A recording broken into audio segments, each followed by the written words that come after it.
Béni soit ton saint nom toujours, Seigneur. Comme l'était jusqu'à ce moment, ô Seigneur, que nous avons senti ta présence. Oh, Rabbi Shaddai. Qui suis-je, Seigneur, pour parler de toi? Qui suis-je pour parler de tes merveilles? Qui suis-je pour m'adresser à mes frères, mes soeurs, que toi qui, avec ton sang précieux, souffle sur moi, Seigneur, pour que cette parole à livrer soit une parole d'instruction, de réveil, de consolation, de révélation, de délivrance, pour que tu puisses grandir dans le cœur de chacun de ceux qui vont entendre. Oui, Seigneur. Prends contrôle, Seigneur, de tout. Dans le nom puissant de Jésus, Seigneur, je déclare délivrer ces places de toute distraction. Délivrer cette place de toute contradiction à la vérité de ta parole, à la vertu de ton saint nom qui frappe nos cœurs. Oui, Seigneur, glorifie-toi. Esprit Saint, fais de moi l'instrument pour bénir mes frères et surtout glorifier le nom puissant de Jésus. Oui, Père. Oui, Seigneur. Oui, Saint-Esprit. Amen.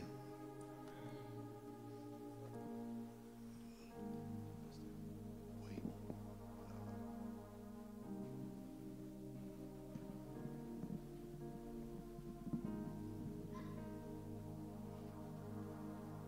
Habacuc 4. Il y a une phrase.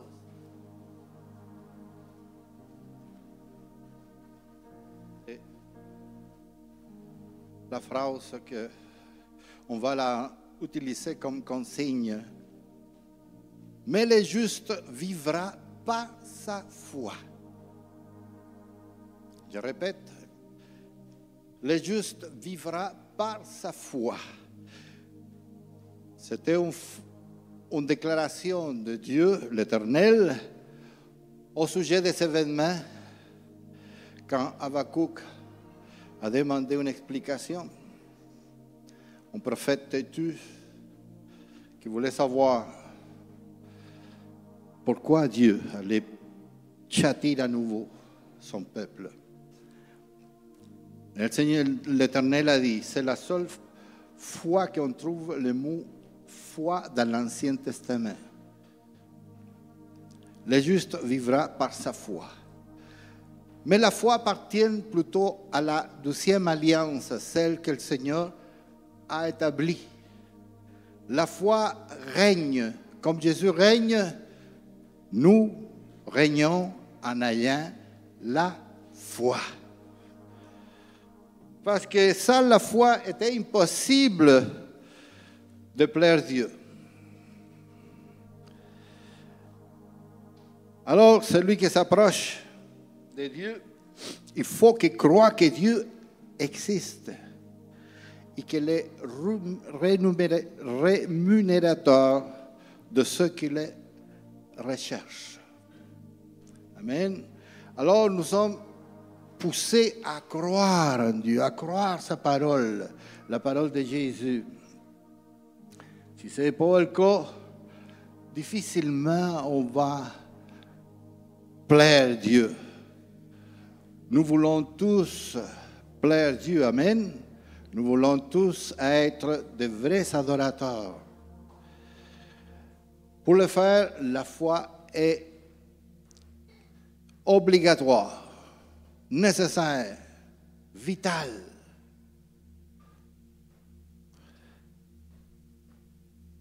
Regardez-vous comment le Seigneur en ministère a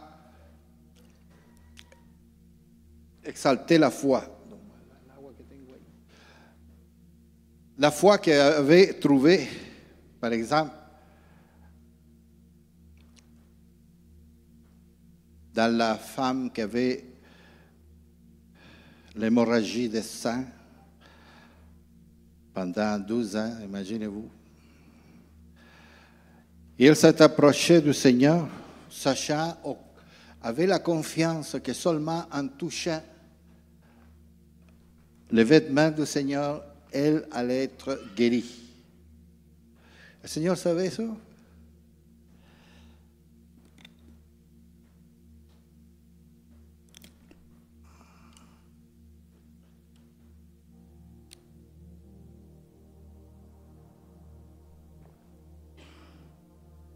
Et elle a fait ça, mais au-delà de tous les détails qui ont rapport, pourquoi elle a fait à cachette de toucher les vêtements du Seigneur.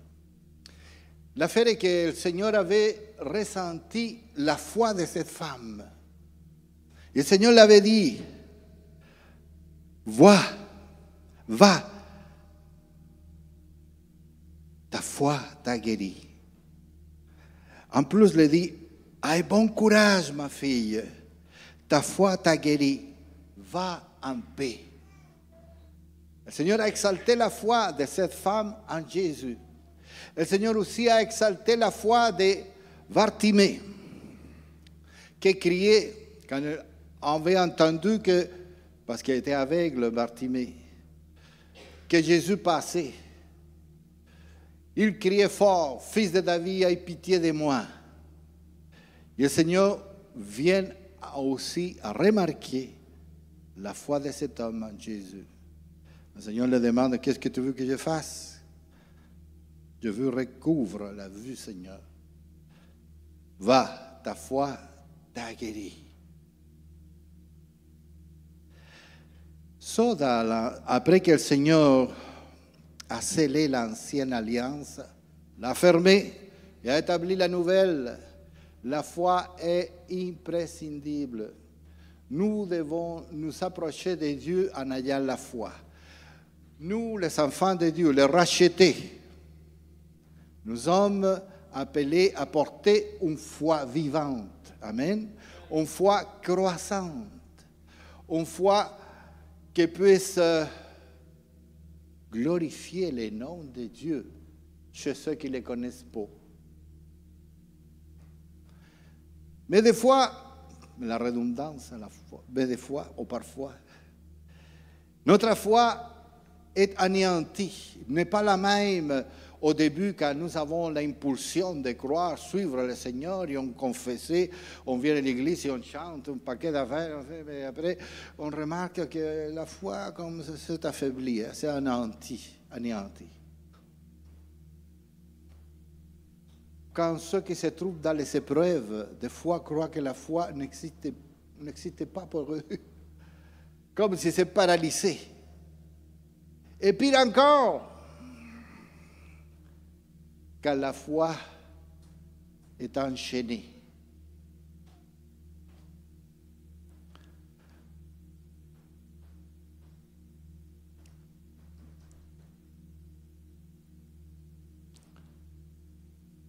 Voici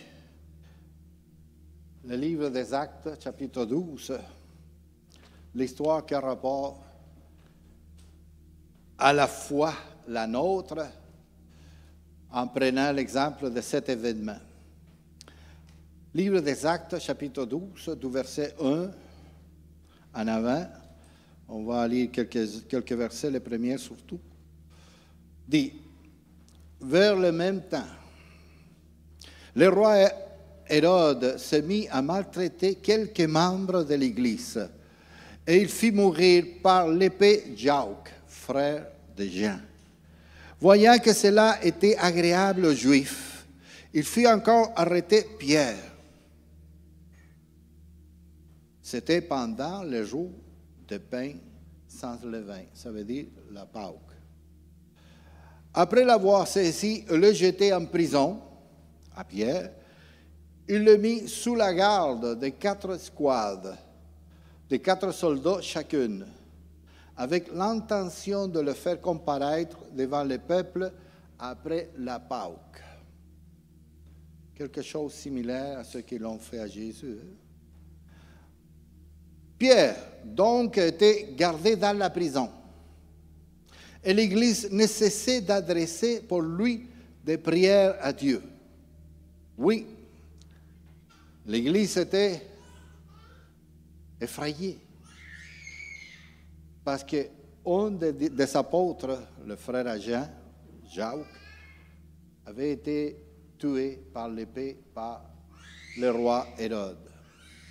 Il a commencé à persécuter même les membres de l'Église à Jérusalem. Hérode, un instrument de Satan. En plus, donner l'oreille parce qu'il voulait plaire les gens, et les Juifs venaient tout le temps lui dire, « Hey, il faut arrêter ce mouvement. Cette nouvelle communauté religieuse qui commence à grandir à Jérusalem. » Regardez-vous que Pierre, la première prêche qu'il a faite, 3000 personnes se sont converties. 3000 personnes sont devenues disciples du Seigneur. Après la deuxième, et tout ça après de faire des miracles. La deuxième fois, même affaire, 5000 personnes. Ça veut dire que dans pas beaucoup de temps, d'une seule shot, il y avait 5000 membres dans l'église de Jérusalem. En plus, l'église de Jérusalem vivait quelque chose qui n'a jamais été vu dans l'histoire de l'humanité. Un amour, les gens vendaient ses biens, mettaient ça aux pieds des apôtres pour répandre aux besoins des autres. Quelque chose jamais vu. Ni le communisme, ni le capitalisme, rien, aucun système a fait un miracle pareil. Mais les Juifs, les religieux, pareillement voulaient faire disparaître.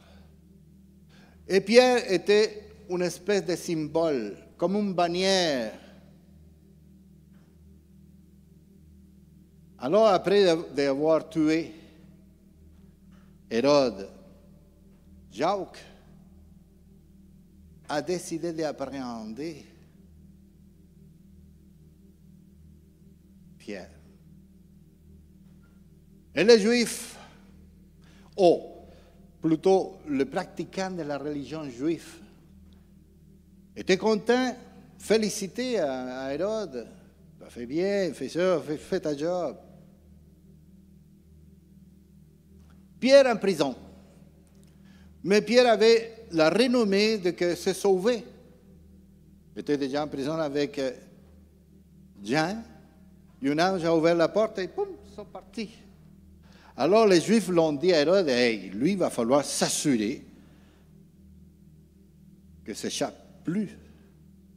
Parce qu'il s'échappe, lui. Oh, oui.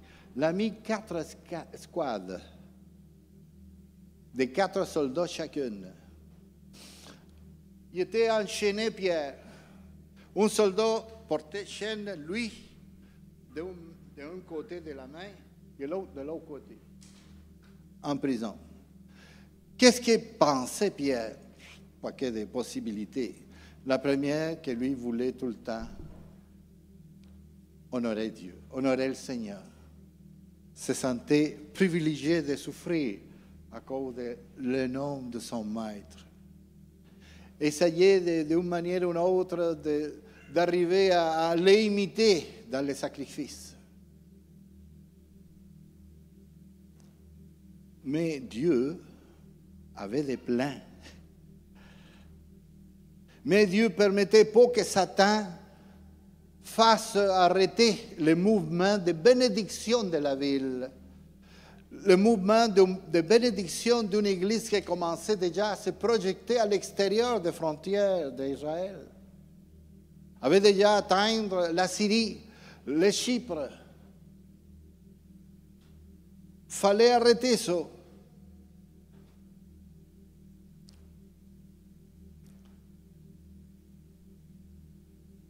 Mais l'Église ne cessait de prier pour prière. Alors, la nuit qui précéda à la journée où Hérode voulait présenter à Pierre et le faire comparaître de façon semblable à celle que le Seigneur a vécue, Pierre, lié de 2 chaînes, dormait entre 2 soldats, et des sentinelles devant la porte gardaient la prison. Et voici un ange du Seigneur survint et une lumière brilla dans la prison. L'ange réveille Pierre en le frappant au côté et en disant « Lève-toi promptement ». Les chaînes tombèrent de ses mains. L'ange lui dit « Mets ta ceinture et tes sandales ». Elle fit ainsi. L'ange lui dit encore « Enveloppe-toi de ton manteau et suis-moi ». Pierre sortit et le suivit à l'ange, ne sachant pas que ce qui se faisait par l'ange fut réel, et s'imaginait avoir une vision. Lorsqu'ils eurent passé la première garde, puis la seconde, ils arrivèrent à la porte de fer qui mène à la ville, la porte de la prison, et qui s'ouvrit d'elle-même devant eux. Ils sortirent et avancèrent dans une rue. Aussitôt, l'ange quitta Pierre. Pierre dormait dans la cellule, enchaîné, avec 2 soldats. Comment s'échapper? Impossible. En plus, il y avait des sentinelles pour garder l'entrée de la cellule. Il y avait des sentinelles pour garder la porte et sortir à la rue. Impossible de s'échapper. Mais je vous dirais une chose extraordinaire. L'Église n'arrêtait pas d'intercéder, de prier. Ce que doit faire tout le temps l'Église. Mais au-delà de ce que l'Église faisait, prière, intercéder, il faut le faire.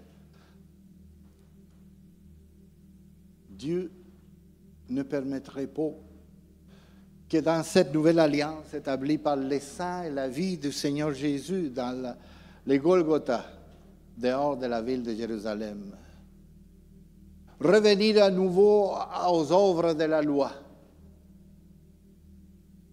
En plus de voyant que la population expérimentait un amour que jamais on connu. Des miracles, des choses extraordinaires, délivrances se produisaient.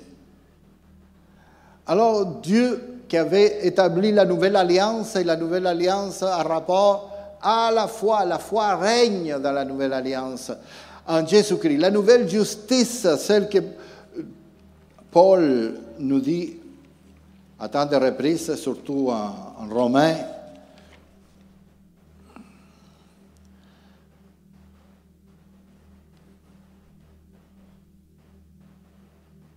Paul dit en Romains, la justice, dit Paul, de Dieu par la foi de Jésus-Christ. La nouvelle justice, pas par faire les œuvres de la loi, sinon de croire, d'avoir la foi en Jésus-Christ. Envers tous et tous ceux qui croient, car il n'y a pas de différence. Juifs et non-juifs sont concernés dans cette nouvelle alliance à avoir foi en Jésus-Christ. Ils seront appelés justes. Juste. C'est quoi la vertu d'un juste? Quelqu'un qui n'a pas de trouble avec la loi.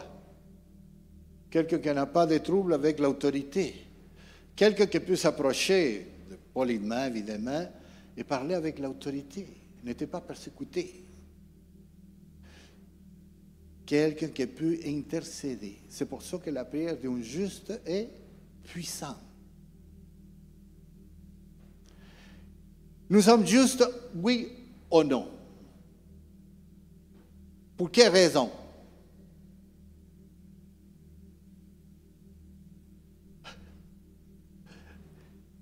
Allez répondre vite pour être convaincu que je suis à l'église des croyants. Amen. Car quiconque invoquera le nom du Seigneur Jésus sera sauvé. À cause que Jésus nous a sauvés, nous invoquons son nom en chantant, en priant, en dépendant de lui, en mettant en valeur ce qu'il nous a enseigné, ce que la parole nous parle, ce qu'il a permis que la parole reste pour qu'on la connaisse. Nous sommes justes par la grâce de Dieu. Mais Satan ne veut pas que ta foi croisse, que ta foi devienne un sujet de glorification de ta foi, le nom de Jésus. C'est pour ça que la foi, des fois, est anéantie, comme je dis tantôt, même paralysée à cause de ces preuves. Nous ne savons pas comment nous en sortir. Ce sont des moments difficiles, tout le monde a expérimenté des choses pareilles. Et pire encore, quand notre foi est enchaînée, comme c'est le cas de Pierre. Mais on va faire un exercice pour regarder avec la vision spirituelle les choses. Et on va lire, on va observer les tableaux que Pierre était en prison, entouré de soldats. On va dire cela. À la place de Pierre, on va dire la foi. Parce que la foi, vraiment, Pierre représente la foi. Ça va vous aider à retenir certaines choses élémentaires. La foi était gardée dans la prison. Et l'Église ne cessait d'adresser pour lui des prières à Dieu. La nuit qui précéda le jour où Hérode allait faire comparaître Pierre, ou la foi, lié de 2 chaînes, dormait entre 2 soldats, bien assurés, bien enchaînés, paralysés complètement. Et des sentinelles, que on peut supposer que sont des esprits, qui gardent proche que ta foi ne fonctionne pas.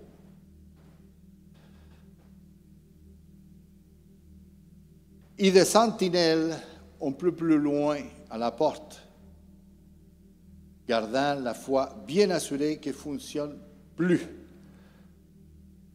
Mais à ce moment-là, un ange du Seigneur survint et une lumière brilla dans la prison et réveille la foi en les frappant au côté. Quand Pierre était frappé par l'ange pour le réveiller, pourrait parler à son oreille, « Hey Pierre, lève-toi. Hey Pierre, réveille-toi. » Non. Oh, les pieds. Pourquoi la toucher le côté? Hein? Tout ça est vital à comprendre. Quand vous lisez la parole, soyez inquiets. Qu'est-ce que ça signifie, ça? Pierre était serviteur de l'Église. Qu'est-ce que c'est l'Église? La femme du Seigneur, l'épouse du Seigneur. D'où vient l'épouse de l'homme? Était créée de son côté. Réveille-toi promptement parce que l'Église du Seigneur a besoin de toi. C'est ça que ça signifie. Alors Pierre, il commence à en vieillir. Hein?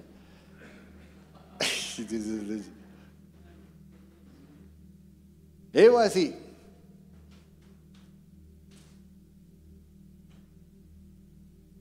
Lève-toi. Promptement, les chaînes tombèrent de ses mains. La foi était libérée à l'intérieur de la cellule. Et l'ange lui dit, mais la ceinture, ta ceinture et tes sandales. Qu'est-ce que c'est la ceinture?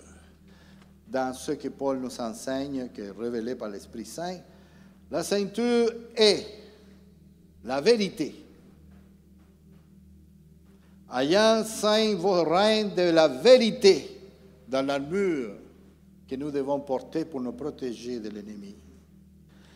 Mets tes sandales.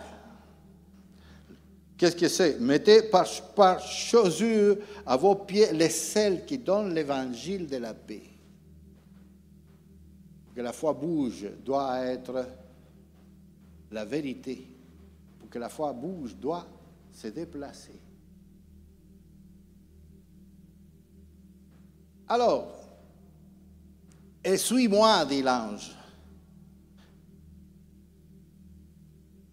Mais l'ange aussi l'avait dit, enveloppe-toi de ton manteau et suis-moi. Manteau, onction. Enveloppe-toi de l'onction que tu as reçue du Seigneur et suis-moi. Sans avoir l'onction, les sandales ou les chaussures de l'Évangile, ni la ceinture de la vérité, on ne peut pas faire l'œuvre de Dieu.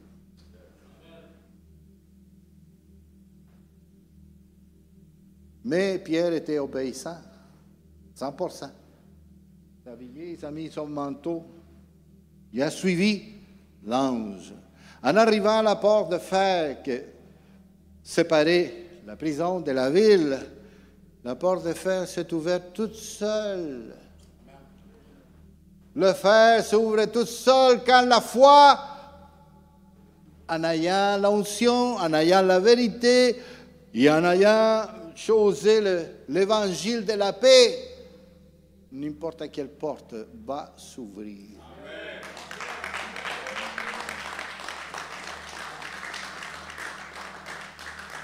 Rappelons-nous que les apôtres, Pierre était un homme sans éducation, hein?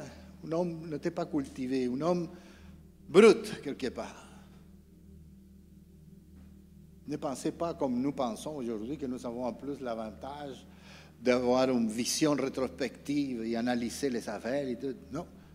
Il se laissait aller par les impulsions. On voit quand on était à côté du Seigneur, dans son ministère, ou le ministère du Seigneur, que Pierre, par impulsion, faisait, des fois, était le porte-parole de l'Esprit Saint, et à un moment donné, était le porte-parole de Satan. La foi est de même. La foi agit de même. Même la foi peut chanceler et à un moment donné renier Dieu. C'est ce qui est arrivé à Pierre aussi, dans les moments précis où le Seigneur avait besoin. La foi n'était pas là. Et quoi faire alors, pasteur, si vous venez de me convaincre qu'il faut porter la foi? La foi agissante par l'amour. Si nous aimons le Seigneur, la foi vient tout de suite à nous suivre. Peu importe où on va aller, on veut être avec le Seigneur, on veut rester avec le Seigneur. C'est plus important qu'avoir une super foi ou par la foi se vanter que c'est Dieu qui l'a fait, c'est moi qui s'en servi de moi. Ah ouais. Aimer le Seigneur, c'est notre premier défi. Par contre, Satan nous cherche. Savez-vous pourquoi Satan nous haït? Pourquoi on se voit sans vouloir mêler dans des affaires contradictoires, des tentations qui sortent tout à coup, et on dit, pourquoi vient ça? C'est Satan qui vous cherche, qui nous cherche à tous. Et pourquoi il ne s'arrête pas? Pourquoi si téméraire? Pourquoi s'il était déjà vaincu? Pourquoi? C'est toi qui dois le rappeler qu'il était déjà vaincu pour que tu lâches. Mais il nous haït par deux raisons élémentaires. La première, parce que nous avons la ressemblance de Dieu. Et deuxièmement, Dieu nous a donné son Fils pour nous réconcilier. Le pardon était disponible pour nous.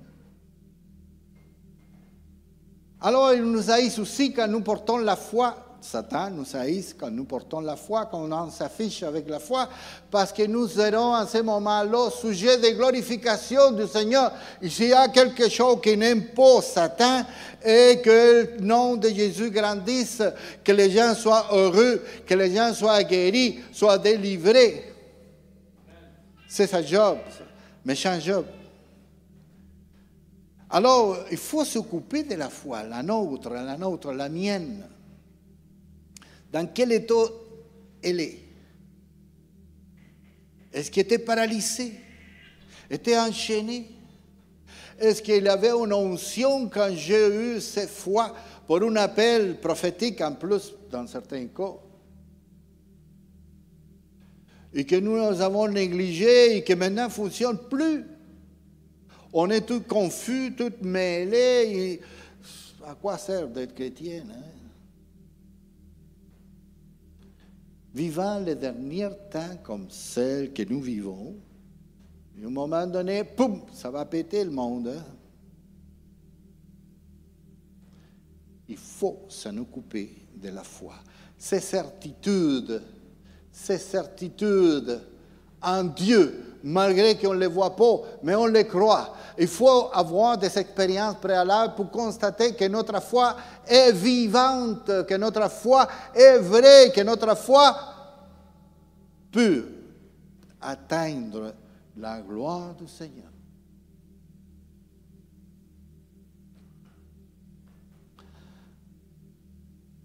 Pierre était un peu confus, malgré qu'il est sorti de la prison. Il croyait que c'était une vision parce qu'il avait eu une vision avant d'aller à la maison de Corneille, chapitre 10, livre des Actes. Il avait eu une vision troublante pour qu'il comprenne la volonté de Dieu face à ceux qui n'étaient pas juifs. Alors il croyait qu'il s'agissait d'une autre vision, le fait de que l'ange et tous les qui est sorti de la prison, il nous était réel. Il s'approche de l'église qui était en prière, la maison de la mère de Marc, frappe la porte, il avait une fille, on va lire ça. Revenu lui-même, Pierre, je vois, dit, réfléchisse, maintenant d'une manière certaine que le Seigneur a envoyé son ange et qu'il m'a délivré de la main d'Hérode et de tout ce que le peuple juif attendait. A compris l'intention même d'Hérode face à lui, de le faire subir ce que son maître avait expérimenté. Après avoir réfléchi, Pierre, il se dirigea vers la maison de Marie, mère de Jean, surnommée Marc, où beaucoup de personnes, ou l'église entière, étaient réunies en priant. Il frappe à la porte du vestibule et une servante nommée Rhoda s'approcha pour écouter. Elle reconnut la voix de Pierre et, dans sa joie, au lieu d'ouvrir, elle courut annoncer que Pierre était devant la porte. Elle lui dit, « Tu es folle, ce qui était en dedans. » Mais elle affirma que la chose était ainsi. Et ils dirent, « C'est un ange. » Cependant, Pierre continuait à frapper, « Hé, ouvre-moi !» Et ils ouvrirent et furent étonnés de le voir. Croyez pas, même que l'Église était en prière, croyez pas que Dieu pourrait faire un miracle. La porte de la prison s'est ouverte tout seul, mais la porte de l'Église était fermée. Il a fallu frapper à plusieurs reprises en criant. Ce sont les contradictions. Hein? Convaincre les frères, des fois, est difficile. Essayez pas de les convaincre. L'Esprit Saint s'en occupe. C'est sa job, pas la tienne. Toi, occupe-toi que ta foi grandisse, que ta foi devienne vivante. Et désire ardemment, toi, que ta foi mène une glorification du Seigneur. Aujourd'hui, dans la ville, autour de ton voisin, ton voisinage. Amen. Alors, après qu'il ouvre la porte, Pierre dit,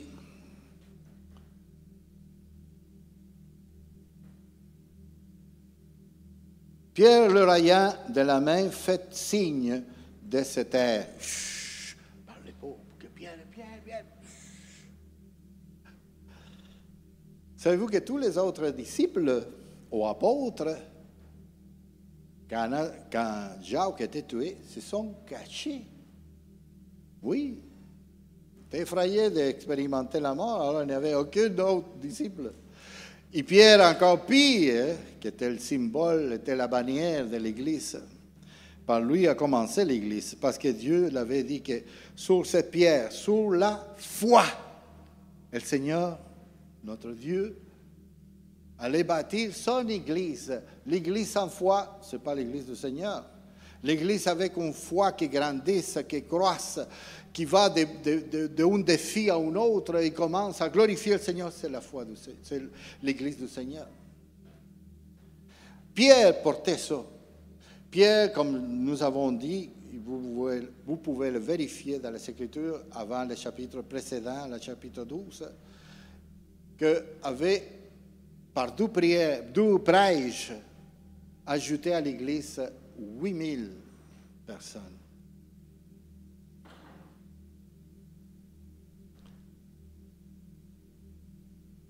Alors Pierre dit, calmez-vous, chut, parle pas. Racontez cette bonne nouvelle à Jacques, le pasteur de l'Église, et aux autres frères, c'est peut-être ceux qui étaient cachés, je suis vivant. Et lui-même va sécuriser sa vie. Mais un jour, après cet événement, arrive la justice divine sur la vie d'Hérode.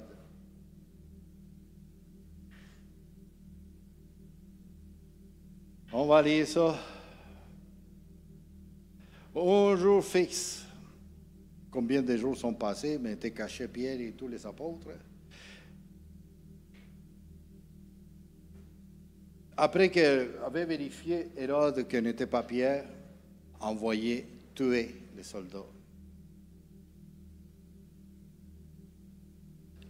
Hérode jouait un bon leader, entre guillemets. Hérode faisait business avec les villes proches de le nord d'Israël, parce qu'il était Hérode le roi de Juda et de Samarie. Les Sidoniens ont la population de Sidon et la population de Tyr, les Tyriens, dépendait de le blé que se produisait dans le territoire d'Israël. Alors, se prenait pour un bon leader, qui faisait de bonnes gestions, qu'à un moment donné, revêtu de sa vie royale, le 12-22, est assis sur le trône et arengua publiquement. Parle fort, parle fort. Le peuple, qui est souvent, quand on est ensemble, le peuple dit des choses insensées, cria, voix d'un Dieu et non d'un homme. Mais Hérode lui-même il avait 100 Israélites. Même était circoncis. Alors devrait porter crainte de Dieu. Il persécutait en plus l'Église de Dieu. Alors que la punition divine est venue sur lui tout de suite. Et dans le même instant, un ange du Seigneur le frappe parce qu'il n'avait pas donné gloire à Dieu et l'expira rongé de verre. Quelle mort! Bon, je reviens pour l'édification de nos vies comme chrétiens, porteurs d'une foi que Dieu nous a confiée. Ta foi, dans quelles conditions elle est? Tu as des défis pour ta foi aujourd'hui même? Je sais que oui.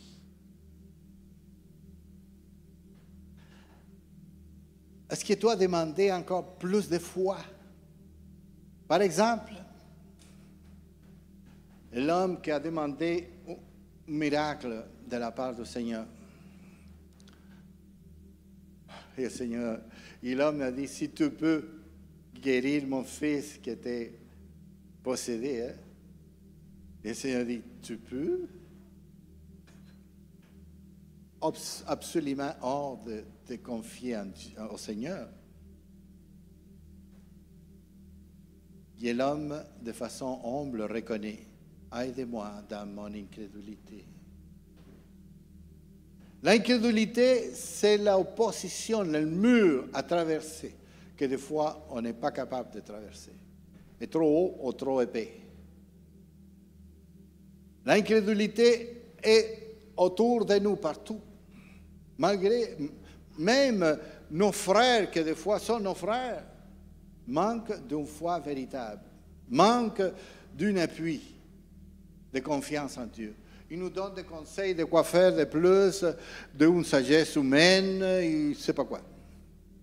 Plutôt que nous dire, prie mon frère, prie fortement, mais tes questions. Si tu as des doutes, demande au Seigneur de t'aider à t'en sortir de tout ce que les principautés de Satan fait. Vient créer des doutes. Le rationalisme, le nôtre, nous joue de tout pas mal. C'est la difficulté la plus grande pour vraiment vivre par la foi comme vrai juste. Mais le Seigneur a vaincu. Où? Au Golgotha. Les crânes. Les crânes. Si je crois avec tout mon cœur, malgré que ma tête dit que non, que c'est impossible, et pense à chose, soit logique. Mon cœur croit, appuie-toi. Si tu prends la parole dans ton cœur. C'est de même que ça fonctionne. Il y a une contradiction, mais c'est de même que ça fonctionne. Malgré que ma tête dit que non, mon cœur dit oui, je dis oui. Et je me positionne. Soit attendre, soit agir, soit qui que ce soit qu'il faut faire.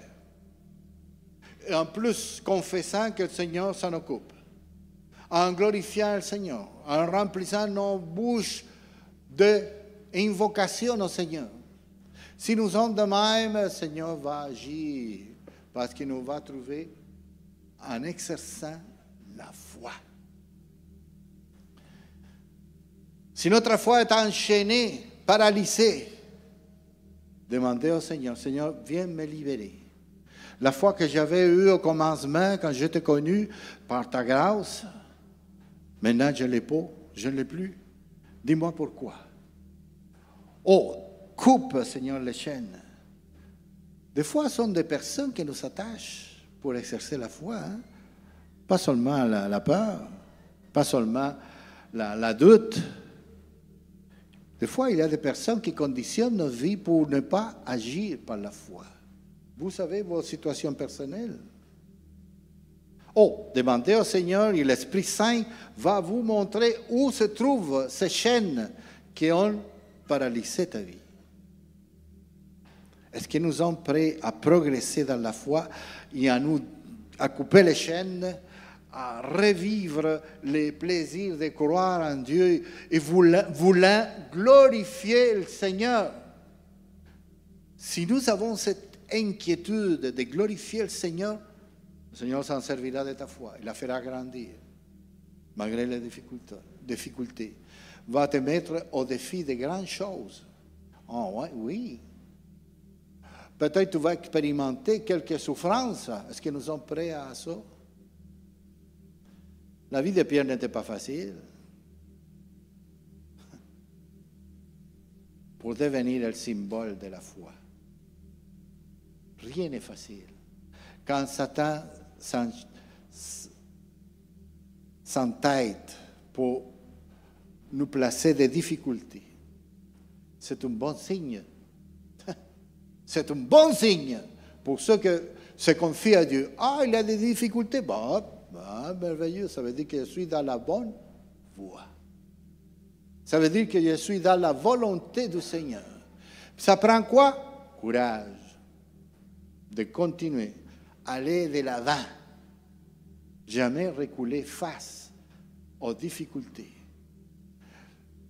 Sans sortir de ces épreuves, en affrontant, il faut demander pardon parce que des fois, ce sont des épreuves qui viennent à cause de mal agir.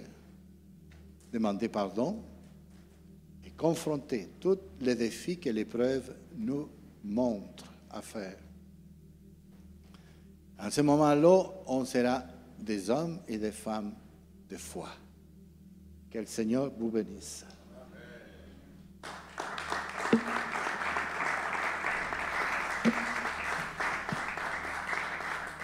Jésus. Amen, amen. Amen, amen. Est-ce que tu es béni par la parole? Tu vas encore plus acclamer le nom de Jésus. Acclame plus fort le nom de Jésus. Acclame plus fort que ça le nom de Jésus. J'espère qu'on a retenu, chacun a retenu quelque chose. Amen. Le pasteur a donné l'exemple qu'il prend la foi comme enchaîné dans la prison. Amen. Et la foi est enchaînée et sécurisée. Parce que la foi, si tu n'as pas la foi, tu ne peux pas plaire à Dieu. Amen. Et le diable, il travaille chaque jour pour enchaîner ta foi, pour enchaîner ma foi. Amen. Il amène toutes sortes de choses pour t'écarter à cette foi en Dieu. Amen. Parfois, il te dit, crois en toi-même. Amen. Signifie que c'est que crois en toi-même, sans que c'est toi qui peux résoudre tout. C'est faux. Amen. Ce soir, on nous dit que la foi a une puissance. La Bible dit que l'ange est venu frapper. Le pasteur a bien défini que l'Église n'avance pas sans la foi. Je veux que Jésus veut réveiller ta foi ce soir. Dieu veut toucher à ta foi. Et l'ange est venu. Ce soir, l'ange, c'est pasteur Ivo que Dieu a utilisé pour réveiller ta foi. Amen. Ce soir, l'ange est en ces lieux. Dieu a envoyé son serviteur pour venir te toucher. Que tu te réveilles. Parce que l'évangile dehors n'avance pas. Amen. Parce que les gens meurent. La Bible dit, lorsqu'on a enfermé Pierre, l'église s'est cachée. Tout le monde est parti. Tout le monde s'est enfermé. Parce que la peur est entrée. Parce que la foi est enfermée. Et c'est la réalité que nous vivons. Amen. Aujourd'hui, on est en train de refuser les événements chrétiens publics. On est en train de nous chercher partout. Parce que la foi est enfermée. Parce qu'il n'y a pas de preuve de Jésus. Amen. Parce que si tu as la foi, la Bible dit, si tu as juste une petite foi, tu seras capable de faire quoi? De faire quoi? Faire quoi? Hein? Non, Jésus a dit, si tu as une foi qui est comme une graine de sénévé, tu es capable de faire quoi? Déplacer la montagne. Amen. Et si nous sommes capables de déplacer la montagne, en ces lieux, qui est capable de déplacer les montagnes? Dieu ne demande pas beaucoup, hein? Juste une petite foi.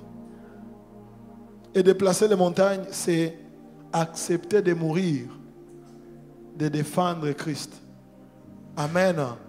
C'est accepter d'aller en public et proclamer son nom.